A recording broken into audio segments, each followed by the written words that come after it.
Hello everybody, James Michael Tuttle here, reminding you that you are important to the Eternal King. I know I haven't posted any videos in a while, and that's because I'm growing in wisdom and stature, right? And that season, well, always am, but there was this season where I was just growing. It was building up to where I knew April would be a new season, right?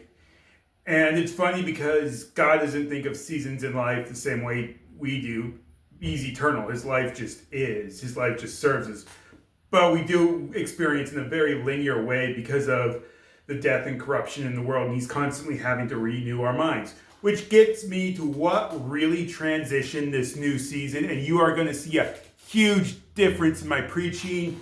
And you're really going to see a lot more of my heart, what I respect most about God. Anyway, so I was at the gathering in Statesville. And really, I just felt this, it's upsetting when I can't spend more time with someone. And when I got back, I was just angry, right?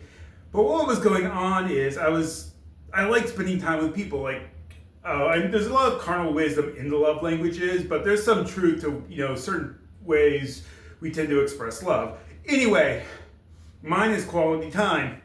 But during the conference, I start understanding what it means that God is eternal, and that relationship where I have all the time in the world with is God. Okay, eternal life is infinite moments with God.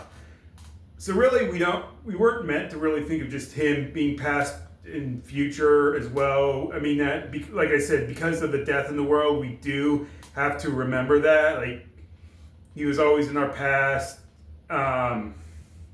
But He's eternal, right? And so much time we describe God as sempiternal, which means continually existing within time. But no, He's outside time. He is atemporal, totally separate from time. But He's omnitemporal, which means He's just in all of time all at once, right?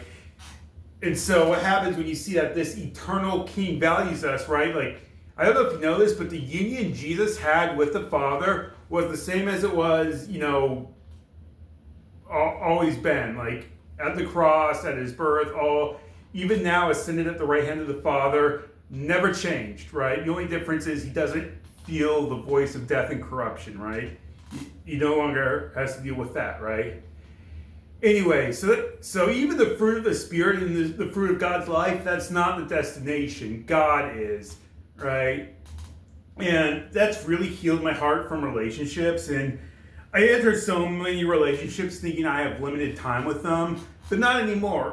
When I arrived at Statesville, the way Phelim greeted me, so in Branson, I maybe talked to Phelim once or twice in passing, but the way he greeted me in Statesville, you would never have guessed that. You thought I was just a really good friend that you used to spend a lot of time with.